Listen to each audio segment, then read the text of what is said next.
Film की शुरुआत रहस्यमय शहर एवलोनिया से होती है, जो कभी न खत्म होने वाले पहाड़ों के एक दुर्गम घेरे के पीछे फंसा हुआ है। बाहरी दुनिया से अलग और कटकर सभ्यता ने धीमी गति से प्रगति की है, जिससे इसके नागरिक प्रभावशाली शिखरों से परे एक उज्जवल भविष्य के लिए तरस रहे हैं। इन प्राकृतिक सीमाओं को तोड़ने के अनगिनत प्रयास किए गए हैं, लेकिन सभी विफल रहे हैं।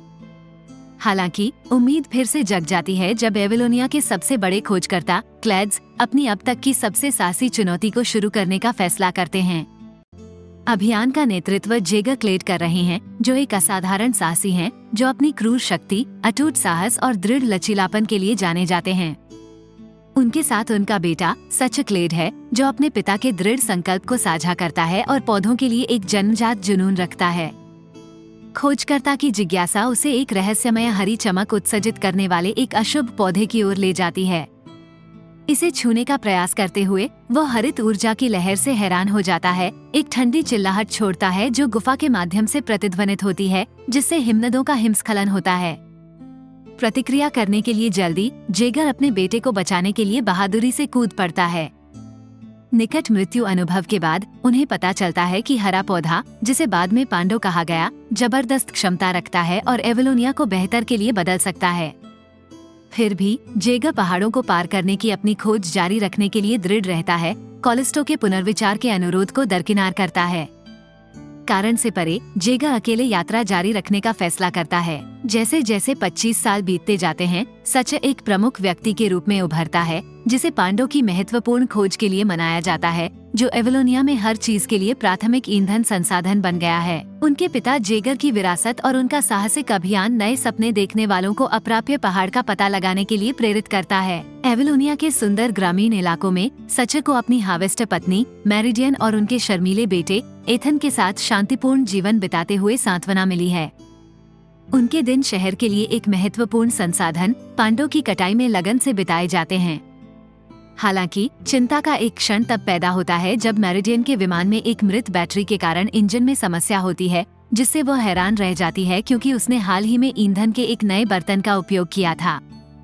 इस बीच एथन के दोस्त आते हैं, जो प्राइमल आउटपोस्ट गेम की अपनी सीमित संस्करण प्रतियों को दिखाने के लिए उत्सुक होते हैं। अनजाने में एथन की चूक की भावना को उजागर करते हैं। डियाज, जिसके पास एथन के लिए एक नर्म स्थान है, कृपया उसके उत्साह को बढ़ाने के लिए उसके साथ ताश का आदान प्रदान करने की पेशकश करता है। एक साथ अपने समय के दौरान अपने प्रसिद्ध खोजकर्ता दादा जेगर क्लेड के बारे में एथन की जिज्ञासा बढ़ती है, क्योंकि सचर उनके खून में चलने वाली साहसिक विरासत के बारे में खुलता है। जैसे जैसे दिन आगे बढ़ता है, सचर और एथन नागरिकों को पांडो देने के लिए शहर में प्रवेश करते हैं, जिससे उन्हें अपने शांत ग्रामीण इलाकों से परे दुनिया की एक झलक मिलती है। ये खोजकर्ता के लिए स्पष्ट हो जाता है कि उसके बेटे की नियति एक किसान के जीवन के साथ संरेखित नहीं हो सकती है, लेकिन इसके बजाय वह अपने पिता और महान दादा के नक्शे कदम पर चलने के लिए नियत है। जबकि एथन जिज्ञासु है और जेगर क्लेड के कारनामों से प्रेरित है, सचर अपने पिता के एक अलग पक्ष का खुलासा करता है, इस बात पर प्रकाश डालते हुए कि कैसे प्रसिद्धि और विजय उनकी प्राथमिकताएं थी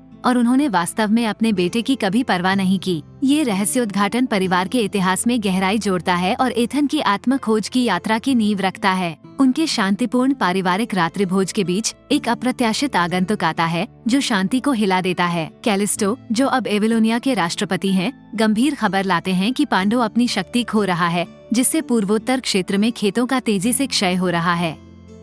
एक बार फलने फूलने वाला संसाधन कम हो रहा है और राज्य एक आसन संकट का सामना कर रहा है। ये रहस्योद्घाटन सच, एथन और पूरे एवलोनिया को अनिश्चित समय में ले जाता है, जिसमें युवा लड़के का भाग्य और उनके प्रिय शहर का भविष्य अधर में लटक जाता है। जैसे ही लुप्त हो रहे पांडो पौधों का खतरा एवलोनिया पर छाया डालता है, कैलिस्टो अपने प्राथमिक ईंधन संसाधन को बचाने के लिए दृढ़ संकल्पित सच को अपने साहसी अभियान में शामिल होने के लिए आश्वस्त करता है।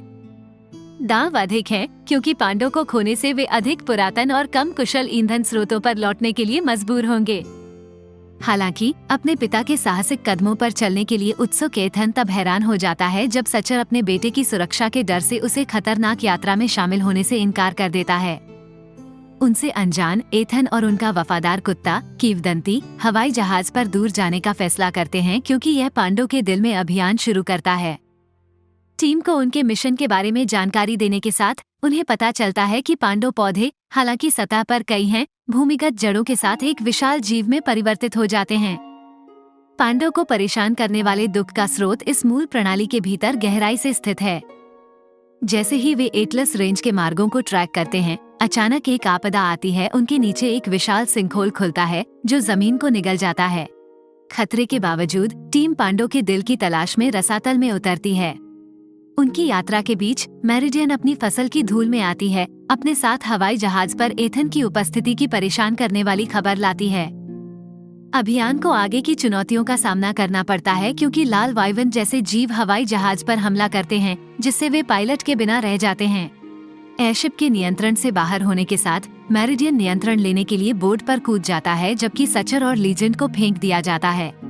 जैसा कि मेरिडियन साहस को दुर्घटनाग्रस्त होने से बचाने के लिए बहादुरी से संघर्ष करता है, हवाई जहाज परत को तोड़ता है और एक लुभावनी भूमिगत दुनिया को प्रकट करता है। अभियान से अलग खोजकर्ता और किंवदंती खुद को भूमिगत दुनिया की अज्ञात गहराई में पाते हैं।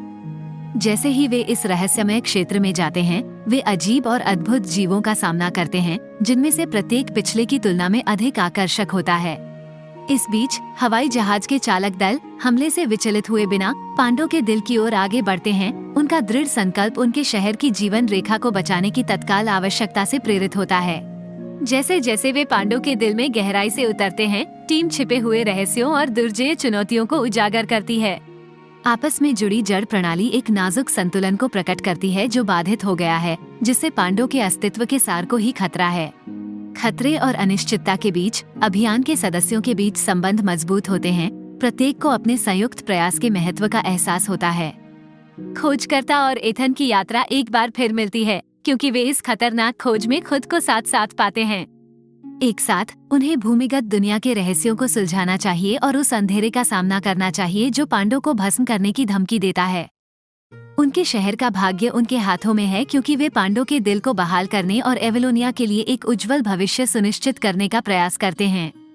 भूमिगत दुनिया की गहराई में सचर और उसके वफादार साथी लीजेंड खुद को द रीपर के नाम से जाने जाने वाले एक रहस्यमय प्राणी के हमले में पाते हैं। जैसे ही स्थिति विकट हो जाती है, वे अप्रत्याशित रूप से एक कर्कश दिखने वाले प्राणी द्वारा बचाए जाते हैं, जो खोजकर्ता के लंबे समय से खोए हुए पिता जेगर के अलावा और कोई नहीं है। जेगर बताता है कि वह उन सभी वर्षों से भूमिगत रह रहा है, पहाड़ों से गुजरने का रास्ता खोजने का प्रयास कर रहा है। हालांकि उसका रास्ता जलते हुए सागर से अवरुद्ध है, जो एसिड का एक विश्वासघाती विस्तार है जिसे वह अकेले पार नहीं कर सकता है। इस बाधा को पार करने की कुंजी के रूप में हवाई जहाज को पहचानते हुए जेगर सचर और लीजेंड के साथ सेना में शामिल हो जाता है। जैसे ही अन्य लोग हवाई जहाज की मरम्मत का काम करते हैं, एथन, जो अपने पिता के साथ फिर से मिलने के लिए दृढ़ संकल्पित होता है, उसे खोजने के लिए चुपके से दूर चला जाता है। एक रहस्यमय गुफा में उसका सामना एक अद्वितीय नीली जेली जैसे प्राणी से होता है, जिसका नाम वह स्प्लेट रखता है। उसे आश्चर्य होता है कि स्प्लेट के पास अपने पिता का रुमाल है,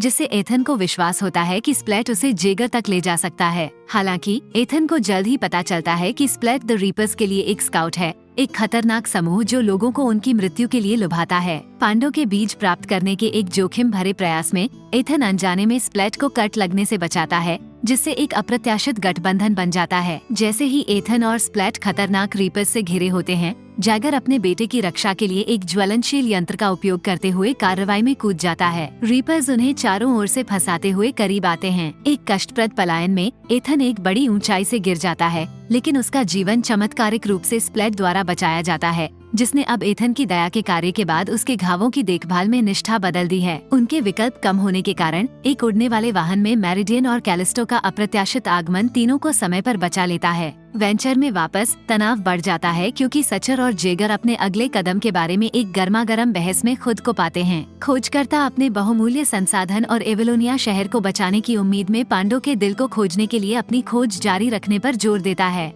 दूसरी ओर जेगर जलते हुए सागर को पार करने के लिए हवाई जहाज का उपयोग करने के लिए दृढ़ है।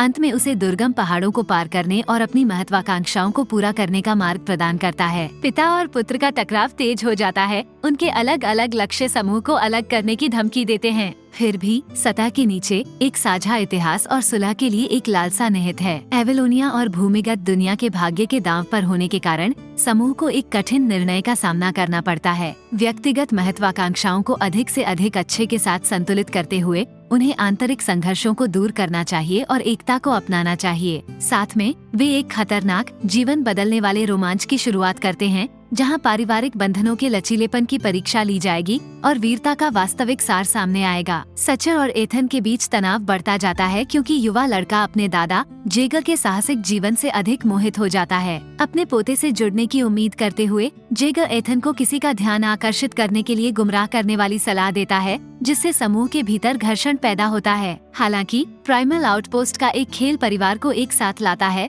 उनके मतभेदों को एक तरफ रख देता है। जैसे ही वे पांडव को धमकी देने वाले राक्षसों का सामना करने के लिए एक समझौता करते हैं, वे जलते हुए सागर की यात्रा शुरू करते हैं, जो उनके और उनके मिशन के बीच खड़े एसिड का एक विश्वासघाती विस्तार है। जैसे जैसे वेंचर जलते हुए सागर के पास पहुंचता है, इस बारे में संदेह पैदा होता है कि क्या वे इसे सुरक्षित रूप से पार कर सकते हैं। मदद करने के लिए उत्सुक स्प्लेट अपने दोस्तों को अम्लीय पानी के माध्यम से हवाई जहाज का मार्गदर्शन करने के लिए रैली करता है। उनके मार्गदर्शन से वे खतरनाक बाधा को पार करने में कामयाब होते हैं। हालांकि कुछ रीपर्स जहाज पर चुपके से सवार हो जाते हैं, जिससे एक भयंकर लड़ाई शुरू हो जाती है। वेंचर की रक्षा करने के अपने लक्ष्य में एकजुट सचर और जेगर राक्षसों का मुकाबला करने की साझा चुनौती पर बंधन बनाते हुए सामान्य आधार पाते हैं। संघर्ष के बीच दोनों पीढ़ियां अपनी भावनाओं और सपनों का सामना करती हैं, यह महसूस करते हुए कि वे दोनों एक विरासत छोड़ना चाहते हैं जिस पर उनके बेटों को गर्व हो सकता है। सचर खेती के प्रति अपने जुनून के बारे में बताते हैं, जबकि जेगर घर लौटने के बजाय वर्षों पहले मिशन को जारी रखने के अपने फैसले पर विचार करते हैं। एक हार्दिक आदान प्रदान में वे एक दूसरे की आकांक्षाओं को समझते हैं और उनका सम्मान करते हैं। जैसे जैसे वेंचर अज्ञात में गहराई तक जाता है, वे अंत में पांडव जड़ों के एक समूह तक पहुंचते हैं, यह मानते हुए कि यह बहुमूल्य संसाधन का दिल है। फिर भी उनकी खोज को एक अप्रत्याशित चुनौती का सामना करना पड़ता है, क्योंकि प्राणियों का एक झुंड अचानक प्रकट होता है। समूह अपनी सुरक्षा को बनाए रखने और पांडव को हमले से बचाने के बीच बंटा हुआ है। जेगर अपनी अधिक संख्या वाली स्थिति को महसूस करते हुए सावधानी बरतने का आग्रह करता है, जबकि कैलिस्टो और सचर किसी भी कीमत पर पांडव की रक्षा करने के अपने दृढ़ संकल्प में दृढ़ हैं। उनकी परस्पर विरोधी राय सर्वोत्तम कार्रवाई के बारे में एक गर्मागर्म बहस को जन्म देती है। एवेलोनिया का भाग्य और उनके पोषित संसाधन का भविष्य अधर में लटका हुआ है। जैसे जैसे तनाव चरम पर पहुंचता है, समूह को न केवल बाहरी खतरों बल्कि आंतरिक संघर्षों से भी जूझना पड़ता है। खतरनाक जीवों का सामना करते हुए पिसे हुए पांडव के बीजों का उपयोग करने का सच का सरल विचार उल्लेखनीय रूप से प्रभावी साबित होता है। कैलिस्टर तेजी से वेंचर को एक दुर्जेय फसल डस्टर में बदलने का आदेश देता है, जो कार्रवाई के लिए तैयार है। राहत के एक पल के दौरान सच एथन के साथ जुड़ने की कोशिश करता है, जो राक्षसों को मारने के अपराध बोध से जूझता है। उनकी भावनाएं एक गर्मागर्म बहस में बदल जाती हैं, जिसमें सच अनजाने में एथन की खोजकर्ता बनने की इच्छा को प्रभावित करने के लिए जेगर को दोषी ठहराता है। एक हार्दिक बातचीत के बाद वे एक आपसी समझ तक पहुंचते हैं। आश्चर्यजनक रूप से उन्हें एहसास होता है कि वे पहले ही पहाड़ों को पार कर चुके हैं। जिस दुनिया में वे रहते हैं वह एक विशाल जीव है, जिसकी पीठ पर एवेलोनिया आराम कर रहा है। पांडव एक ऐसी बीमारी है जो इस जीवित प्राणी को नुकसान पहुंचाती है, और हमला करने वाले जीव इसकी प्रतिरक्षा प्रणाली है जो अपनी रक्षा करने की कोशिश कर रही है। समूह के साथ अपने रहस्योद्घाटन को साझा करते हुए जेगर संदेह में रहता है और अपने लिए सच्चाई देखने के लिए निकल पड़ता है। इस बीच मेरिडियन और एथन को कैलिस्टो द्वारा हिरासत में ले लिया जाता है, जो उनके दावों को केवल कल्पना के रूप में खारिज कर देता है। अप्रत्याशित मदद से मुक्त होकर मेरिडियन ने पुल का नियंत्रण फिर से ले लिया और सच और एथन जीवित प्राणी के दिल को बचाने के लिए निकल पड़े।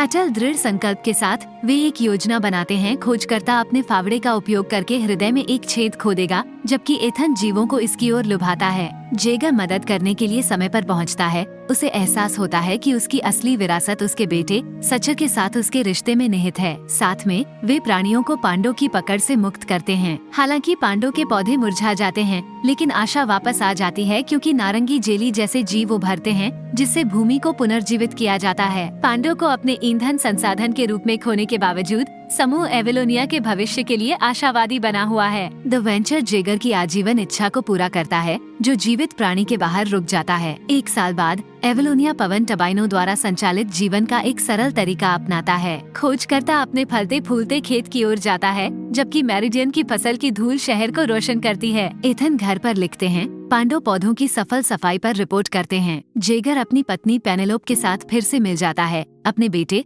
सचर के साथ द फॉर्म्स में एक सरल जीवन को गले लगाता है। इस अभियान ने न केवल एवलोनिया को बचाया, बल्कि पिता और पुत्र के बीच के बंधन को भी मजबूत किया। उनकी विरासत आशा, एकता और प्रकृति के प्रति गहरा सम्मान की है। जैसे ही वे अपने असाधारण साहस को अलविदा कहते हैं, वे अपने प्रिय शहर के लिए एक उज्जवल भविष्य की उम्मीद करते हैं, जो बहुमूल्य सबक सीखते हैं और रास्ते में बने अटूट बंधनों को संजोते हैं।